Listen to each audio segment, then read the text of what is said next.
If you're a new drummer, or maybe the parent of a new drummer, you need to buy sticks. But it can get confusing really fast. Just try Google searching "buy drumsticks" and you'll see what I mean. So, how do you choose the sticks that are right for you? Let's get into it right now. Okay, parents, I know you're busy, so I'm going to give you the quickest possible advice and get you out the door and shopping. If you want to stick around for some nitty-gritty after that, you can, but let's just get you the information that you need. If your student is in a band program or a school program, the teacher has likely already told you exactly what you need to buy, so follow that advice and you're good to go. The same is true if they're taking private lessons. Just ask the teacher what they want your student to have. Otherwise, for a great starting place, here's what I suggest. If I could only have one pair of sticks, it would be a Vic Firth 5B wood tip stick. I'll include a link below. This isn't necessarily the best stick out there or my favorite stick, but it's a really excellent starting point. It's kind of an average shape and size, and it's something that is from a great company, so great reliability, good quality. And I know that I can use it for just about anything I need to play. On my drum set, I would trust that stick with country, rock, jazz, really anything else. And in a concert band or orchestra setting, it'll do in a pinch for a snare drum or maybe like a concert tom part. Then if I could add one more pair of sticks, it would be the exact same thing, Vic Firth, but this time a 5A, which is just a slightly smaller stick. And then if your student is in a school program, they'll likely need a pair of concert sticks, so something like a Vic Firth SD1. Really and truly, that's all you need. If you bought one or two or all three of those pairs of sticks, your student is going to be really well set up to get started. But if you do go shopping in, say, your local music store, be careful of bargain sticks or like stick bucket sticks. These are generally either factory seconds, which means they did not pass the quality checks from the manufacturer, or they're cheaper sticks. They're going to be made of a wood that isn't quite as durable, or maybe they're not exactly straight or something like that. It can be helpful to think of drumsticks like shoes. You need particular shoes for certain activities, like high tops for basketball or maybe cleats for playing football.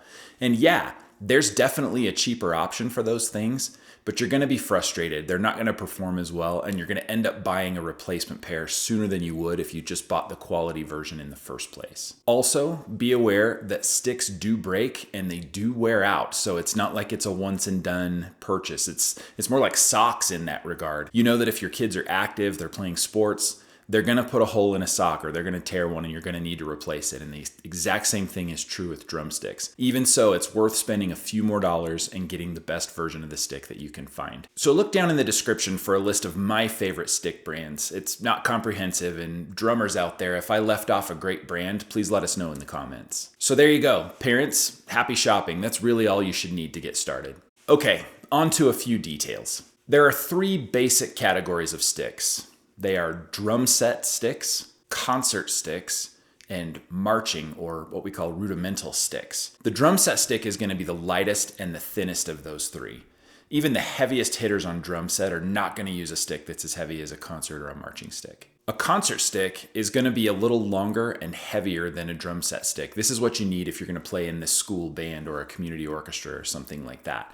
These sticks are designed to help you play intricate and sometimes very fast passages that need a lot of detail. They also need to be able to play very loud and very soft dynamics, usually within a short space of time. They're also going to be optimized for long closed rolls, or what you might call a buzz roll. So marching or rudimental sticks are going to be the biggest and the heaviest sticks. These are what you need if you're going to be in the marching band or on a drum line or something like that. These sticks are also designed for really intricate and detailed playing, but they're also designed for projection, and the weight and the size of that stick helps get the sound out of the drum. Now, a marching drum is usually tuned to a very, very high tension. In fact, the heads for these drums are made out of the exact same material that bulletproof body armor is made out of.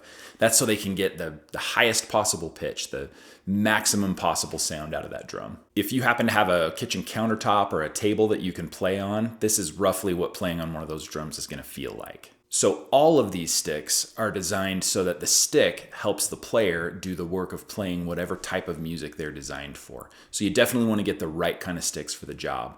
And for the rest of this video, we're going to be talking about drum set sticks. This stick is a standard Vic Firth 5B wood tip stick. Down here, where you hold the stick, is what's called the butt. Go ahead and insert your favorite 12-year-old joke here. All good. The butt of the stick is usually rounded, but it can also be flat, depending on the design of the stick and the manufacturing process. You probably will end up at some point using the butt of the stick to play the drum, either for like a heavy backbeat or a cross stick or something like that. So it's worth thinking about the butt of the stick when you make your purchase. The body, or the shaft of the stick, runs from the butt all the way up to the tip. You'll notice that that drumstick starts to get thinner towards the tip. This is called the taper. And the point at which the taper meets the full diameter, the full thickness of the stick, that is called the shoulder. And the point at which that taper meets the tip is called the neck. Now, that taper can be a long, gradual angle, or it can be a short and steep drop. And those are going to affect the way the stick feels and the way that it bounces. Along with the taper, the two major measurements that are going to affect how the stick feels and how it performs are the overall length of the stick and the diameter. The diameter measures the thickness of the thickest part of the stick. Most drumstick companies have some standard sizes. Now, in this video, I've already mentioned the 5B size a couple of different times. So those sizes will have a number and a letter. And the number, usually the smaller the number, the bigger the stick. So like a 2 is going to be bigger than a 5, and a 5 is going to be bigger than a 7. And then within those numbers, there's a letter, and the letters will determine the thickness or the weight. So like a 5A is going to be a little bit lighter than a 5B. The next thing you want to look at is the tip. Tips are going to come in a variety of sizes and shapes. The one on this stick is what we generally call an acorn tip, but there are also round tips, barrel tips, and many others with almost infinite variations. And the tip is going to have a huge influence on how that stick bounces and how it sounds on the actual drums and cymbals and any other instrument that you're going to play. In general, the flatter that tip is, the more wood you're going to get on the drum or on the cymbal, and that's going to give you a thicker sound. And another important consideration is what the tip is made out of. We generally think drumsticks are made out of wood, which is true, but the tip can be made out of nylon or plastic, hard rubber, metal, or even felt. For me, for most situations, I really like a wood tip. I like how it sounds and feels, but there are definitely times when another tip is exactly what's needed. Just like with tips, the sticks themselves can be made of different materials. Not only are there different kinds of wood, like hickory, maple, oak, and others, but also you can get sticks that are made out of plastic or metal or rubber. And every one of those is going to have a little bit different feel, different response, and different sound. For a long time, I played sticks made out of oak because I liked that they were just a little bit heavier, so it felt like I didn't have to play quite as hard. The stick did more of the work. But also, for the most part, instead of cracking, they would chip, so the sticks would last a little bit longer. And finally, every stick has a finish. You can think of the finish as the outer layer of the stick. Most sticks are going to have a very thin lacquer coating. Lacquer is the same thing that's on wood furniture.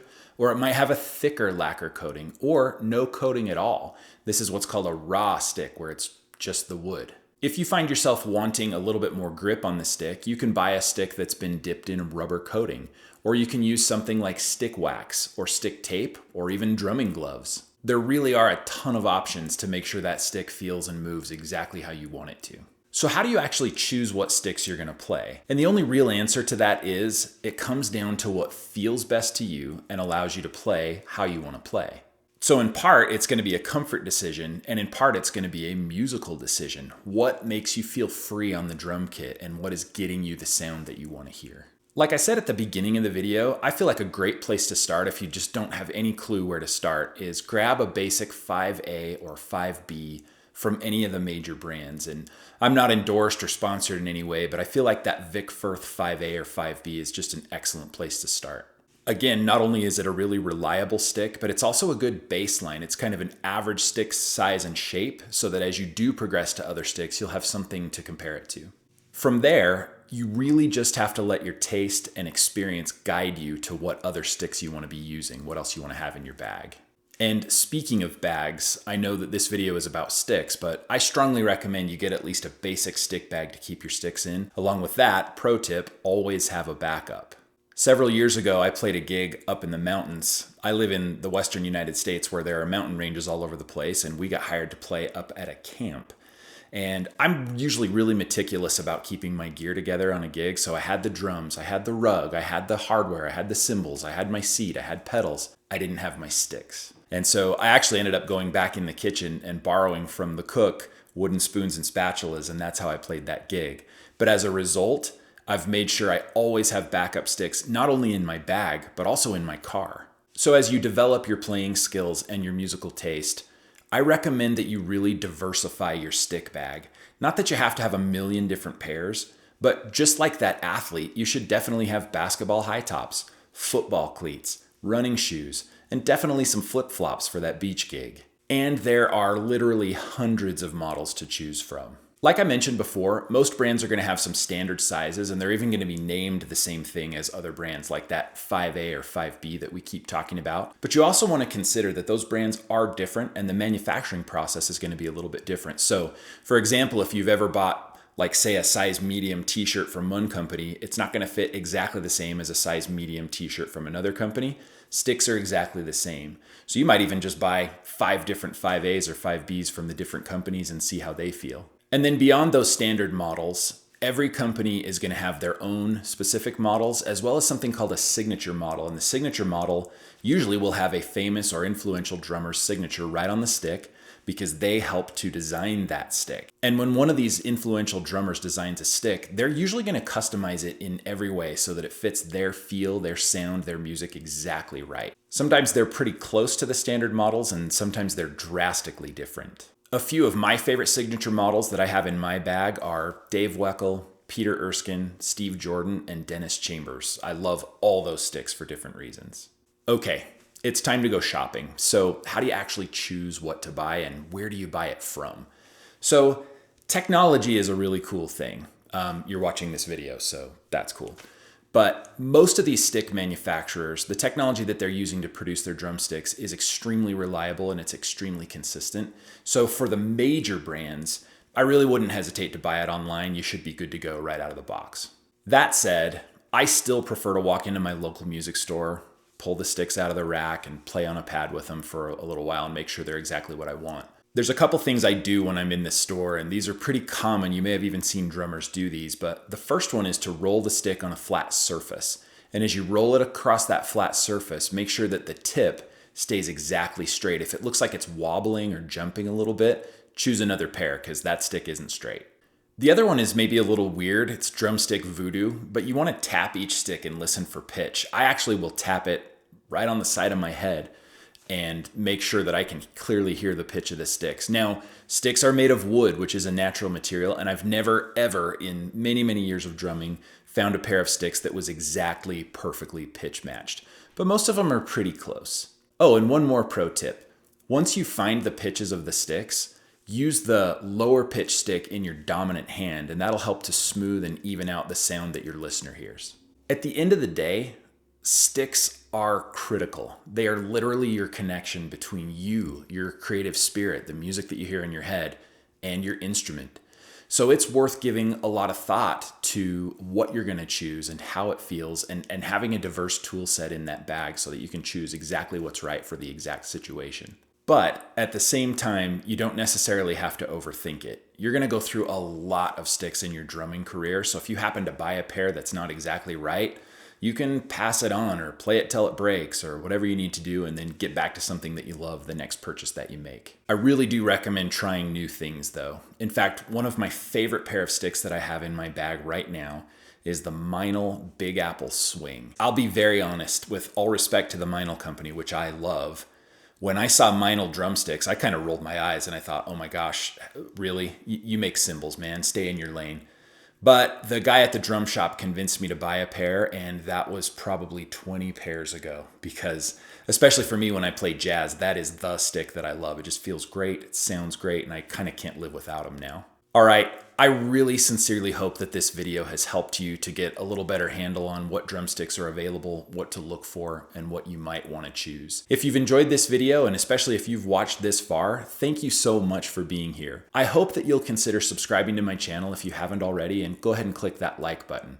We'll see you in the next one. I'll leave a list of my favorite stick brands. Why is that so hard to say?